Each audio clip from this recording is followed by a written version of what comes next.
Pois Deus realmente, meu irmão, Ele se interessa por um coração contrito, por espírito quebrantado. Deus não está preocupado, meu irmão, se realmente você tem uma aparência bonita, se você é branco, preto, se você é asiático. Deus, na realidade, Ele está preocupado com o teu coração, com as suas atitudes e com o seu comportamento. Para saber se realmente você está diante de Deus, você tem que ter um coração contrito e tem que ter um espírito quebrantado. E naquele exato momento eu me quebrantei diante de Deus. O tempo foi passando, os dias foram passando, e eu comecei a ser discipulado por algumas igrejas ali naquela célula. A Igreja Assembleia de Deus, a Igreja Deus é Amor, a Igreja Brasil para Cristo, a Igreja Presbiteriana Renovada, a Igreja Batista Brasileira. Por várias igrejas eu comecei a ser discipulado. Ganhei uma apostila, comecei a fazer um seminário por correspondência chamado IBBC, Instituto Bíblico Brasil para Cristo. Fui crescendo na graça e no conhecimento. Passou um ano que eu estava preso ali naquela delegacia, quando já havia aprendido a orar, e orando de madrugada, eu ali buscando ao Senhor, clamando pelo Senhor, ouvi uma voz pela entrada de ar dizer para mim: meu filho, eis que no dia 25 de fevereiro de 1987 eu vou te tirar deste lugar. E eu parei para observar aquela voz, porque eu nunca tinha ouvido a voz de Deus, e eu sabia que a Bíblia diz que nós devemos sondar para saber se o Espírito provém do Senhor. Hoje em dia muitas pessoas têm ouvido vários espíritos, mas não é o Espírito de Deus, porque não sonda para saber se o Espírito que está falando para ele entregar uma profecia, para ele entregar uma revelação, provém se realmente é o Espírito de Deus que está falando, se não é vaidade ou se não é os demônios. Conclusão: naquele exato momento eu fiz uma prova com Deus, porque a Bíblia diz para a gente sondar e fazer prova do Senhor. E eu falei: Deus, se essa realmente é a sua voz, eu vejo esses crentes da Assembleia, da Batista Renovada, da Batista Independente, da Brasil para Cristo, vir aqui e falarem em línguas, profetizarem e falarem no teu nome. E aqui nessa cela não tem nenhum preso batizado com o teu Espírito Santo. Por isso, se o Senhor realmente está falando comigo, nessa madrugada eu quero 5 presos batizados com o teu Espírito Santo. E eu quero um profeta nesta cela para confirmar o que o Senhor está me dizendo. Por volta das 2 horas da manhã começamos a orar. Após alguns minutos de oração, que estava do meu lado direito começou a chorar, e a cela toda começou a chorar, e o que estava do meu lado esquerdo começou a falar inglês, o que estava do meu lado direito começou a falar japonês, o que estava na minha frente começou a falar uma outra língua que eu nunca tinha visto, o outro também. De repente levantou no canto da cela e disse: por acaso sou eu, Deus, que minto? Por acaso sou eu, Deus, que volto atrás na minha palavra? Eu falei que iria te tirar daqui, eu vou te tirar daqui, porque sou eu, teu Deus, na tua vida. A Bíblia diz claramente, meu irmão, que Deus não volta atrás na sua palavra. A Bíblia diz em Isaías capítulo 45, diz que ainda que nós não conheçamos ao Senhor, Ele nos sustenta como um forte e como um poderoso. Porque a Bíblia diz que Ele criou o mal e Ele faz o bem. Ele criou as trevas e Ele faz todas as coisas bondosas. Deus criou o mal, mas Deus não fez o mal para te assolar. Deus não é carrasco. Deus realmente, Ele é amor. Eu creio nas promessas de Deus. Eu creio no que Deus estava falando para mim naquela hora. Chegou no dia seguinte, eu virei para um carcereiro e falei assim: você sabia que eu vou embora? Ele falou: por quê? Você vai fugir? Eu falei: não, porque meu Deus falou que eu iria sair daqui. Falou para mim: eu não entendo vocês, lá fora vocês matam, roubam, fazem, acontece, e vem aqui e se esconde atrás da Bíblia. E eu apontei o dedo para ele e disse: eu não me escondo atrás da Bíblia, eu me escondo atrás do sangue de Jesus, que me purifica de todo e qualquer pecado. Naquela situação ali, eu não sabia mais como agir e como fazer. Quando chegou no dia 25 de fevereiro de 1987, 5 horas da manhã, eu estava de banho tomado e roupa trocada na cela. Deu 8 horas da manhã, eu falei: Jesus. Deu 9 horas da manhã, eu falei: Jesus. Deu 10 horas da manhã, eu falei: Jesus, não me decepciona não. Às 2 horas da tarde, parou um carro chamado Coração de Mãe, um carro que transporta presos da DEIC, e eu desci para o fórum no Rio de Janeiro. Quando eu cheguei, sentei na cadeira dos réus, o juiz olhou para mim e falou assim: garoto, vai embora, depois você volta aqui para responder os seus inquéritos. Eu falei: como é que é? Ele olhou para mim e falou assim: vai embora, depois você volta aqui. Quando eu digo para você que Deus transforma a maldição em bênção, 2 anos após eu ter sido posto em liberdade, esse juiz foi morto na porta da casa dele pelo Comando Vermelho, em Angra dos Reis, porque ele fazia parte do Comando Vermelho. E ele estava me pondo na rua para queima de arquivo. Ou seja, ele me pôs em liberdade. Quando eu cheguei na porta do fórum, cumpriu-se uma palavra que está escrita em Deuteronômio 30:19. Coloco por testemunho diante de vós todo o céu e toda a terra, que coloca o caminho da vida e da morte, da bênção e da maldição, para que escolha a vida, seja salvo tu e toda a tua casa. Naquele exato momento, naquela hora, do meu lado direito tinha um carro com 2 traficantes dentro. Do meu lado esquerdo tinha um carro com 2 pastores dentro. E o que fazer naquele exato momento? Uma voz disse para mim assim: vai com os traficantes, porque você está devendo para ele e eles vão te matar. E eu ouvi uma outra voz bem suave falar no meu coração. Um texto que está escrito em Romanos, capítulo 8, verso 33. Quem intentará acusação contra os escolhidos de Deus? É Deus quem o justifica. Naquele exato momento, eu entrei dentro do carro e fui com os 2 pastores para a Igreja Brasil para Cristo. Cheguei lá, fui muito bem recebido pelos membros da igreja. O pastor não morava na casa pastoral, me cedeu a casa pastoral para que eu morasse ali. Meu pastor, um pastor americano, um pastor de suma humildade de pessoa, pastor Tommy Rebel. E ali o pastor Tommy Rebel, ele, um homem muito consagrado, um homem de Deus, me ajudava durante algum tempo. Continuei fazendo o IBBC, continuei fazendo o que deveria ser feito. E naquela situação, passaram-se 3 meses, quando o meu pastor teve que voltar aos Estados Unidos, e um outro pastor assumiu a igreja. Quando aquele pastor assumiu a igreja, havia 6 meses que aquele pastor havia perdido um filho de 10 anos, porque um traficante havia dado um tiro na cabeça dele. E ele virou, naquela situação, para mim, quando assumiu a igreja, bateu nas minhas costas e falou: aqui não é lugar de traficante, junta tuas coisas e vai embora. Eu não sabia mais o que fazer. Quando eu peguei minhas coisas e fui para a casa da minha mãe. Quando cheguei na casa da minha mãe com a Bíblia debaixo do braço, ela olhou para mim e falou assim: o que é isso aí? Eu falei: por acaso não é uma Bíblia, mãe? Ela falou: não, ou você vai embora com esta Bíblia, ou você entra aqui sem ela. Eu abri a Bíblia para ela e li o que o salmista Davi escreve. Ele diz: ainda que meu pai e minha mãe me desamparar, o Senhor há de me acolher. Fui embora, fui para a Praça do Pimbo, em Nova Friburgo. Era inverno, era junho. E naquela situação, ali, Nova Friburgo, para quem conhece, faz aproximadamente até 0 graus. Eu me enrolava no cobertor e deitava debaixo do banco da praça. Eu não tinha onde ir, não tinha o que fazer.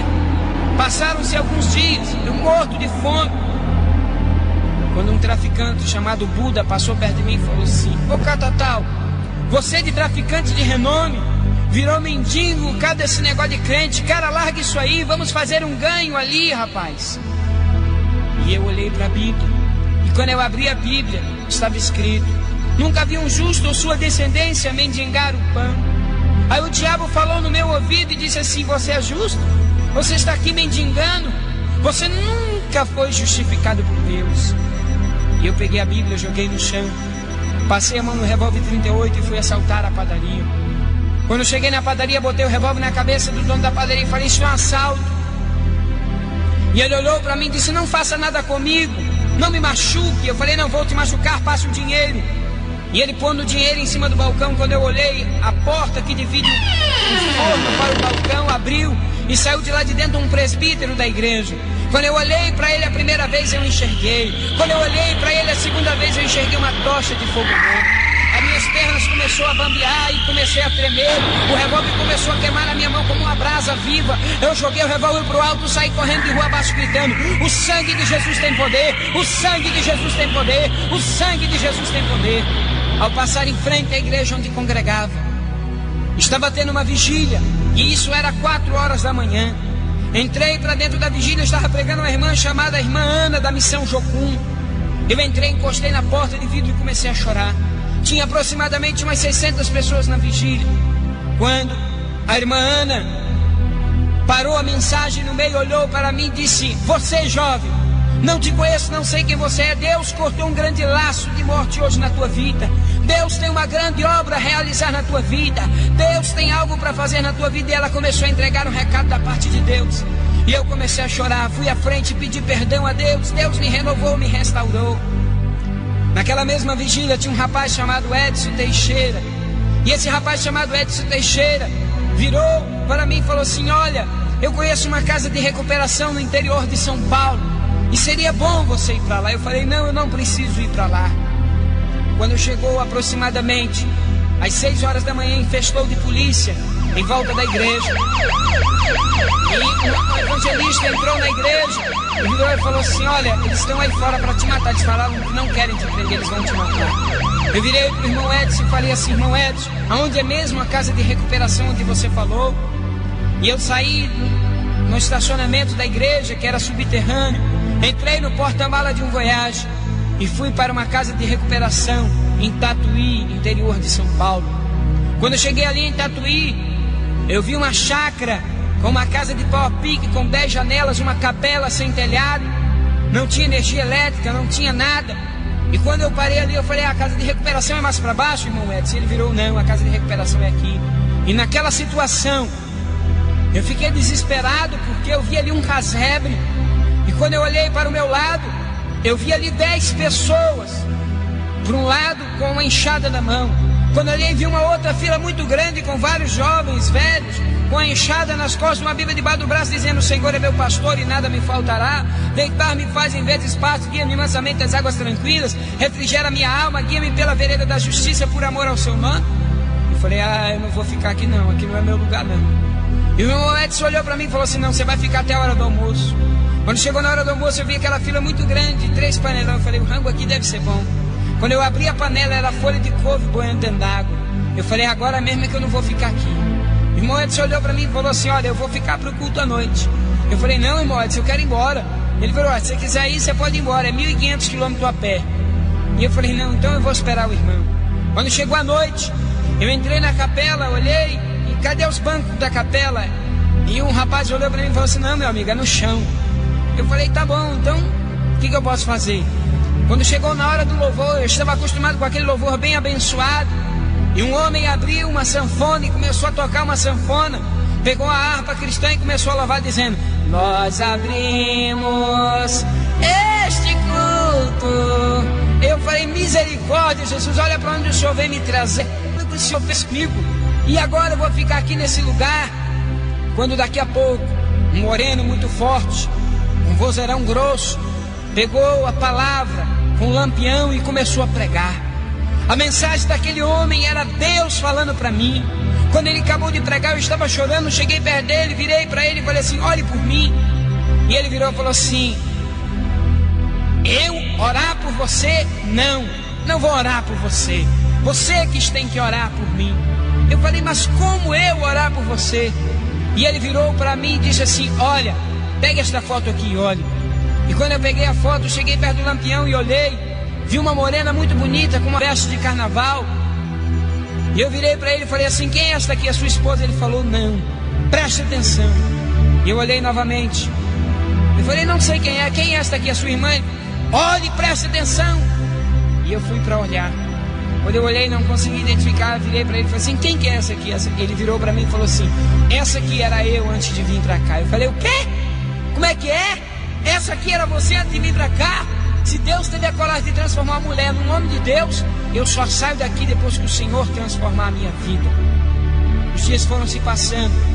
Carioca em São Paulo já é dado como preguiçoso.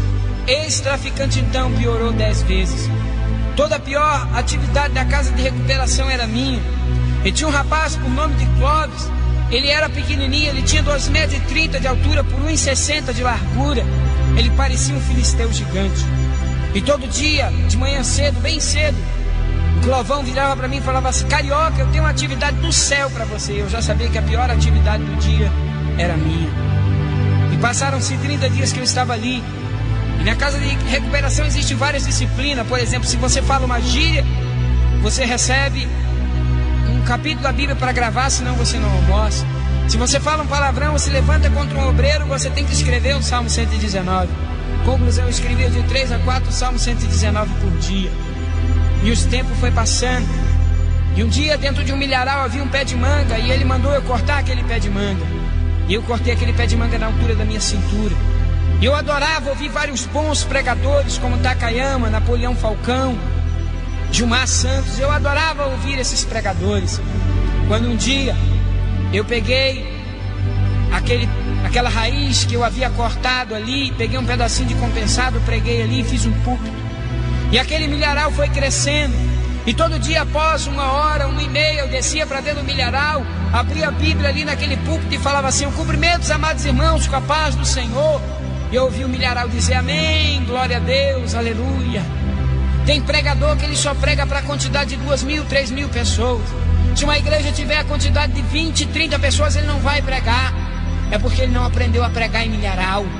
Ele fez seminário de teologia, ele não fez seminário de joelhologia.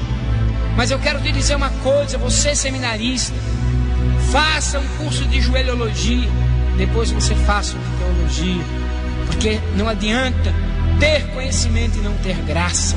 Você tem que ter graça e tem que ter conhecimento. E o tempo foi passando, os dias foram passando, e eu sendo muito disciplinado. Quando um dia, passaram-se 3 meses que eu estava ali muito doente, enfermo, cheio de enfermidade. Quando um dia pregando, quando eu acabei de pregar, eu falei amém. E uma pessoa virou para mim e falou assim: amém. E eu olhei e vi, era um pastor. E eu falei: meu Deus, pastor, o que o senhor está fazendo aqui? Eu nunca preguei para ninguém, eu só preguei para o milharal. E esse pastor virou para mim e falou assim: olha, eu vou falar com o pastor presidente para te convidar para pregar num culto de mocidade. Eu falei: não, pastor, não fale. E ele foi lá, acertou tudo e marcou para mim pregar. No dia de eu ir pregar, o Clavão me tirou da cama 4 horas da manhã e falou: carioca, eu tenho atividade do céu para você. Eu falei: não, Clavão, eu estou de jejum, não me tiro da bênção, eu tenho muita coisa para estudar.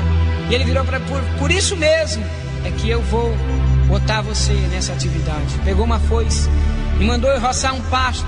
E virou para mim e disse: olha, você tem até o meio-dia para roçar esse pasto. Se você não roçar, você está sem almoço. E eu desci para dentro daquele pasto e comecei a roçar. Tocou o sino do almoço, faltava um quadradinho. Puxei todo o mato que eu já havia capinado para cima daquele lugar e desci para a fila do almoço. Desci na fila do almoço e quando eu fui para pegar o meu prato, o Clavão gritou de longe: carioca, sai da fila que você está sem almoço. E eu virei para o Clavão e disse: eu vou comer, Clavão, depois eu vou lá e termino.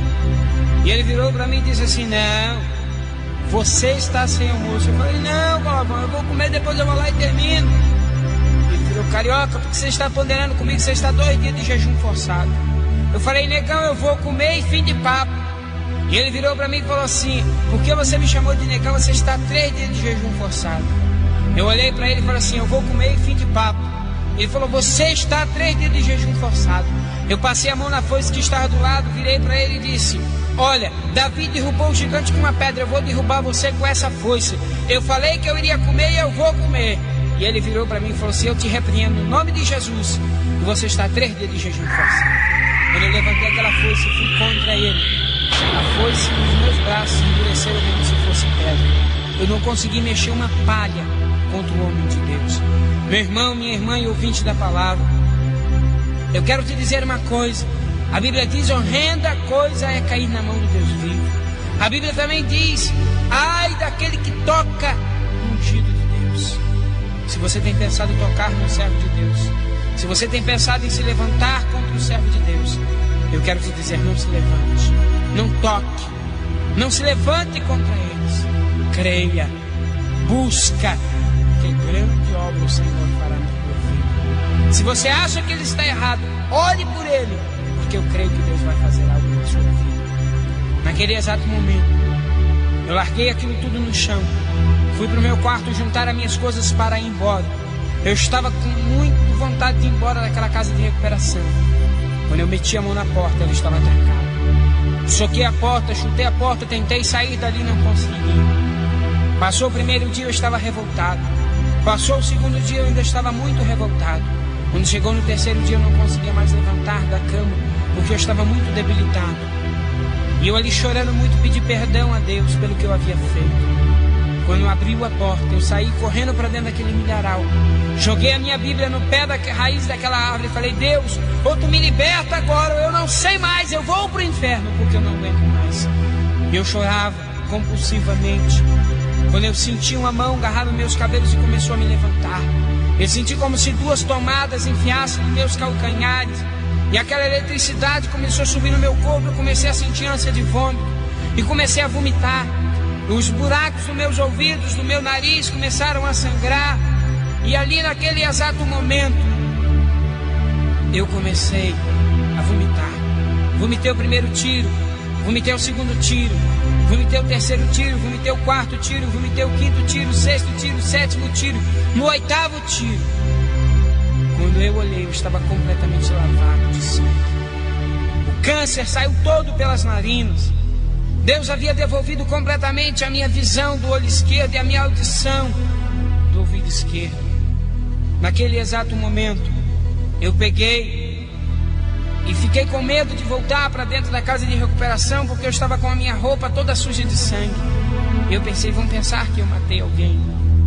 Quando fui andando do milharal em direção à casa de recuperação, no meio do caminho encontrei com 2 obreiros.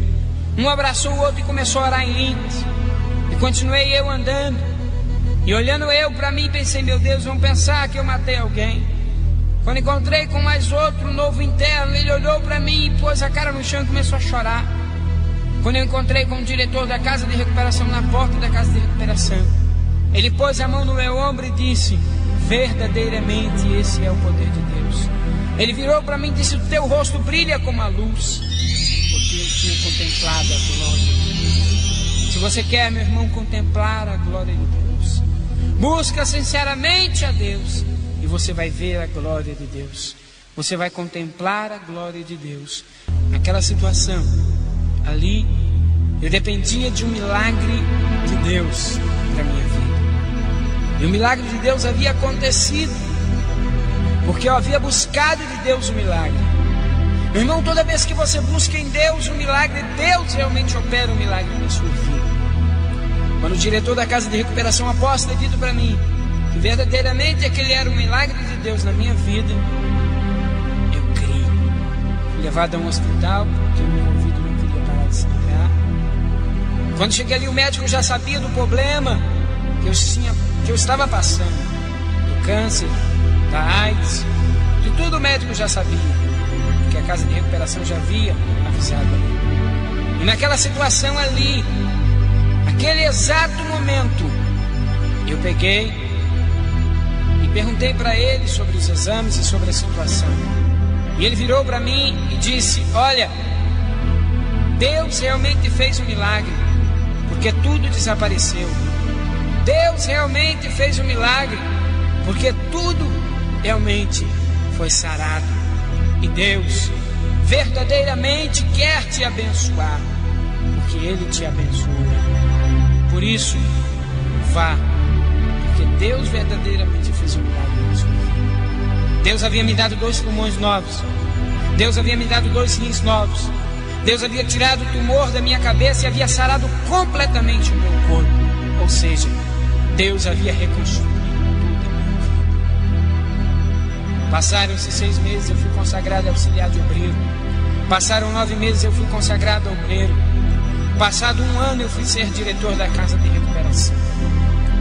Estávamos construindo o setor feminino quando eu fui para uma vigília. Nesta vigília, eu dobrei o joelho num banco e ninguém sabia quem eu era. E uma irmã chamada Irmã Nininha, tocando violão, pôs a mão na minha cabeça e disse: eis meu servo que te digo, vai à terra onde tu nasceste, segundo a minha vontade, que tenho eu uma grande obra para realizar na tua vida naquele lugar. E eu sempre fui muito Tomé, cria, mas sempre fazendo prova com Deus.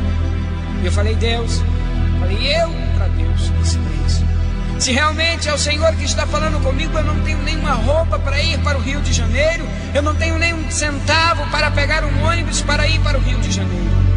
E se realmente o Senhor quer que eu vá, até domingo eu quero a roupa, um terno preto de linho transpassado, uma camisa, uma gravata, um par de sapatos e um par de meias.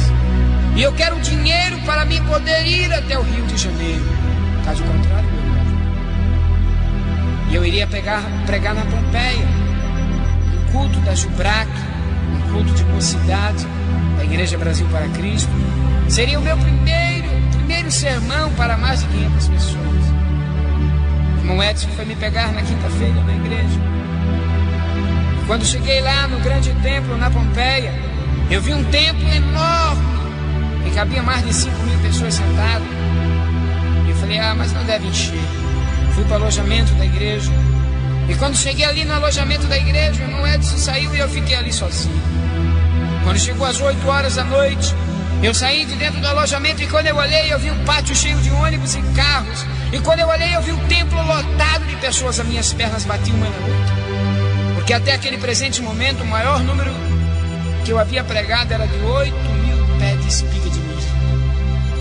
E naquela hora, o meu joelho batia um no outro, porque eu vi mais de 5.000 jovens. Foi me dada a oportunidade para pregar, e quando eu comecei a pregar, eu vi uma jovem numa cadeira de roda no meu lado esquerdo. E eu pregando, quando eu ouvi o Espírito Santo dizer para mim assim, diz para ela levantar, eu falei, está amarrado. E pregava, e o Espírito Santo tornava a dizer para mim, diz para ela levantar. Eu falei, para com isso, Jesus. E pregava. E o Espírito Santo diz para ela levantar agora. Eu falei, para, Jesus, com isso. Eu não vou coisa nenhuma. Quando passou fração de segundos e minutos, desceu uma criança de aproximadamente uma menininha com vestidinho rosa dos seus 5 anos de idade, descendo no corredor da igreja. E eu falei, eu pregando, mas pensando, essa menina vai se esborrachar aqui na frente. E ela apontou o dedinho para o púlpito e olhou para mim, o silêncio na igreja total, e ela disse, vai, porque sou eu, teu Deus, que te mando. E eu chorando, desci do púlpito, pus a mão na cadeira de roda daquela jovem, virei a cara para o lado, muito Tomé, e na hora que eu iria dizer para ela, levanta e anda, que eu olhei para ela, ela já estava de pé. E eu falei, não é possível. A fé cresceu no meu coração. Tinha uma senhora com câncer de mama, e eu falei, vem cá, Jesus também vai te curar. Levante as suas mãos para o alto. E quando ela levantou as mãos para o alto, eu levantei as minhas mãos e comecei a orar. E quando eu comecei a orar, aquela senhora caiu no chão, orando em línguas. E quando ela levantou, ela tinha sido completamente curada. Tinha uma outra com câncer na garganta, e eu falei, vem cá, Jesus também vai te curar. E ela levantou a mão para o alto. E quando ela levantou a mão para o alto, que eu acabei de orar, ela estava caída ao chão. E eu falei, Jesus, tem alguma coisa errada. Que negócio das trevas é esse de orar esse povo cair? Quem cai é endemoniado. E eu fui começar a procurar a base bíblica para aquilo. Eu encontrei 150 passagens na Bíblia que pessoas caíram revestidos da glória de Deus. E naquele exato momento eu criei no que Deus estava fazendo. Durante aqueles 3 dias Deus fez maravilhas. Acabou o culto. Às 10h30 da noite no domingo, eu entrei dentro do carro do irmão Edson e fui para Tatuí. Quando cheguei na casa de recuperação, me despedi do irmão Edson. Na hora que eu desci do carro dele, ele virou e falou assim, irmão Deison, abra o porta-mala do meu carro, eu tenho uma bênção para te dar. E quando eu abri, tirei de lá um saco com cabide. E ele virou, eu ganhei isso aí no shopping em São Paulo, mas ficou pequeno em mim, e Deus mandou eu dar para o irmão. E quando eu abri, era um terno preto de linho transpassado. E ele olhou para mim e falou assim, isso não acabou não. Eu falei, já sei, tem uma camisa, uma gravata, um par de sapatos e um par de meia. Ele falou, como é que você sabe? Eu falei, porque meu Deus é fiel. Pus tudo debaixo do braço, fechei a porteira, estava indo embora. Quando a buzina do carro dele tocou, eu falei, irmão, eu já ia esquecendo. O pastor mandou te entregar a oferta da noite. Me entregou a oferta do domingo e deu para mim ir para o Rio de Janeiro. Quando eu cheguei no Rio de Janeiro, às 2 horas da tarde, saí de São Paulo às 8, às 2 horas da tarde. Quando cheguei no Rio de Janeiro, fui para o fórum. Quando eu cheguei no fórum, Fui na sala da escrivã, olhei para ela e falei assim: por acaso vocês estão procurando Davidson Carvalho Santos? Ela olhou para mim e falou assim: não, quem é esse? Eu falei: o vulgo Catatal. Ela falou: sim, estamos procurando, a provisão preventiva dele está decretada. Por quê? O senhor é advogado dele? Eu falei: não, minha filha, eu sou ele próprio. Ela olhou para mim e falou assim: não, garota, não, doutor, o que você está pensando? Ele é seu cliente. Eu falei: não, minha filha, eu sou ele próprio. Tirei minha identidade, dei na mão dela. E ela olhou para mim e falou assim: você está louco? Você está maluco? A sua prisão preventiva foi decretada. E eu falei: eu quero tomar ciência da minha prisão preventiva. E ela começou a procurar nas pastas para procurar a minha prisão preventiva e não acharam. Mandaram um fax para a Polícia Federal, também não achou. Mandou para o Tribunal Superior em Brasília, também não achou. Meu irmão, até hoje não acharam a prisão preventiva. Mas a Bíblia diz que Deus perdoa o seu pecado, mas o seu pecado ele traz uma consequência. E eu tinha que pagar pelos meus pecados, pelos erros que eu havia cometido. Não era simplesmente pedir perdão a Deus e deixar por isso mesmo. Eu tinha que cumprir pelos meus erros. E eu era consciente disso.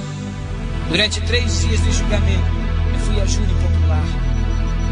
Após ser júri popular, eu fui sentenciado como culpado. Quando eu iria sair o veredito do culpado, o juiz olhou para mim, Dr. Rômulo Teixeira Zarantes, e virou para mim e disse: olha, acusado Davidson Carvalho Santos, eu quero saber de você, você é culpado ou inocente? Eu estava algemado, de terno, gravata e uma Bíblia na mão. Eu abri a minha Bíblia em cima da mesa, virei para o juiz e disse: Vossa Excelência, na verdade, a Bíblia diz que o diabo vem para roubar, matar e destruir, mas Jesus veio para trazer vida e vida em abundância. Eu preguei 10 minutos, 20, 30, 1 hora e 20 minutos. Quando eu acabei de pregar, eu virei e disse um versículo que está escrito no Evangelho de São João: se na verdade o Filho de Deus me libertar, verdadeiramente sereis livres. E naquele exato momento eu perguntei: eu, ainda que vou preso para Bangu, eu sou livre. E você está livre? A sua alma está livre? Será que você dorme tranquilamente? Ou será que você vive preocupado e cheio de problemas? Talvez você também que está ouvindo esta fita também esteja nesse mesmo caso. Esteja cativo, cheio de problemas, cheio de aflições, cheio de dores. E Deus em realidade quer fazer um milagre sobre a sua vida. E eu perguntei quem queria aceitar a Jesus. 45 pessoas levantaram a mão chorando e aceitaram a Jesus dentro do fórum, para a honra e glória do Senhor Jesus. 2 promotoras estavam uma abraçada com a outra chorando. O juiz estava de cabeça baixa com um lenço, e ele fechou a sessão, não deu veredito. Marcou uma outra sessão e reuniu a parte com o júri público, com a promotoria. Após 3 horas saíram de lá de dentro, me colocaram sentado novamente na cadeira dos réus. O juiz mandou fechar a sala de julgamento, o auditório, e disse: olha, acusado Davidson Carvalho Santos, se você fosse ser julgado pela lei do homem, seria condenado a 85 anos e 6 meses de reclusão, cumprindo pena no presídio de Água Santa, sem direito a relaxamento de prisão. Mas porque não é o homem quem está te julgando, é Deus, será condenado a 2 anos, sendo beneficiado com a lei Sursi. Vá e não peques mais. Talvez você está ouvindo esta fita e não entenda de lei. A lei Sursi, ela só é permitida a réu primário e a crimes que não seja crime hediondo, como sequestro, como tráfico de droga. Esses crimes são crime hediondo. E eu não tinha esse direito, mas a Bíblia diz que Deus transforma a maldição em bênção. E naquela situação, eu ali não sabia o que fazer. E naquela situação ali, eu dependia ainda de mais um milagre de Deus, porque eu tinha a vontade muito grande de fazer missões. Fui depois fazer um seminário da Jocum, o ETED, fiz o ETED e fui para o IBAD, Instituto Bíblico da Assembleia de Deus em Pindamonhangaba. Passaram-se algum tempo, eu voltei para a Igreja Brasil para Cristo e fui pastorear uma Igreja Brasil para Cristo. Convidei a irmã Ana da Missão Jocum para pregar. Quando a irmã Ana chegou na igreja, ela disse a primeira coisa: pastor, Deus me revela você indo para a África, e Deus vai fazer uma grande obra na tua vida. E eu falei: olha, irmã, Deus vai ter que fazer mais um milagre, porque eu não posso sair do país. E um dia passaram-se os tempos, passaram-se 6 meses daquela palavra em diante. Eu deitado numa rede na varanda de minha casa lendo um livro, eu ouvi o Espírito Santo dizer para mim assim: vai ao Rio de Janeiro e prega na primeira igreja batista do Rio de Janeiro. Eu falei: Deus, como é que eu vou fazer isso? Eu não conheço ninguém lá. Vá. Pus um terno, uma gravata e peguei um ônibus e desci na rodoviária no Rio de Janeiro. Estava passando um táxi, virei para aquele taxista e falei assim: moço, ele falou: não, eu não estou atendendo mais, não, eu só quero lhe fazer uma pergunta. O senhor sabe onde é a primeira igreja batista do Rio de Janeiro? Ele falou: sei, estou indo para lá, eu congrego lá. O senhor quer uma carona? Eu falei: tudo bem, eu estou indo para lá. E conversando com ele, ele virou para mim e falou assim: eu sou obreiro na igreja. Ah é? Eu sou pastor da Igreja Brasil para Cristo. Conversa vai, conversa vem. Quando cheguei lá, sentei no último banco da igreja, uma igreja linda e maravilhosa. Quando, daqui a pouco, o pastor me chamou para o culto. Quando cheguei lá, ele virou e falou assim: ah, você é pastor da Igreja Brasil para Cristo? O obreiro da nossa igreja falou que você era pastor. Eu quero só te dizer uma coisa: eu estava dormindo esta tarde e eu ouvi e vi você num sonho, e eu via você pregando na igreja, e por isso eu quero te convidar a pregar aqui na igreja hoje. E eu comecei a pregar. Quando eu acabei de pregar, Deus havia feito milagres, feito maravilhas, curado, libertado, sarado muitas vidas. Quando eu acabei de pregar, eu pedi ao pastor Fanini que orasse por mim, porque eu queria fazer missões na África, mas eu não podia sair do país. Quando eu acabei de falar que eu desci do culto com quem que eu encontrei no meio da igreja, no corredor da igreja, o doutor Rômulo, o juiz que havia me julgado. Ele bateu nas minhas costas e disse: pastor, dê um pulo na terça-feira no fórum que eu vou ver o que eu posso fazer para você. Quando cheguei na terça-feira no fórum, ele havia reunido com 2 desembargadores e havia assustado a minha pena. Naquele exato momento que ele havia assustado a minha pena, eu dei uma glória muito grande a Deus. Tirei o meu passaporte e fui tentar um visto para Angola. Era 1989, estava em conflito de guerra civil em Angola. E naquela situação eu não sabia mais o que fazer e como e de que maneira fazer. Quando naquela situação eu fui tentar o visto, e havia vários médicos como voluntário indo para Angola, e eu peguei uma ficha de entrevista na embaixada e comecei a preencher.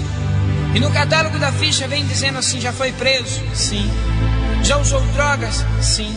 Já foi preso em que artigo? Não coube na folha. E naquela situação o médico olhou a minha ficha e olhou e falou assim: rapaz, você está louco, você não vai conseguir nunca passar. E embaixo estava escrito assim: profissão, eu ministro do Evangelho. Peguei a minha identidade de ministro do Evangelho e fui para o balcão com o meu passaporte e a minha identidade civil.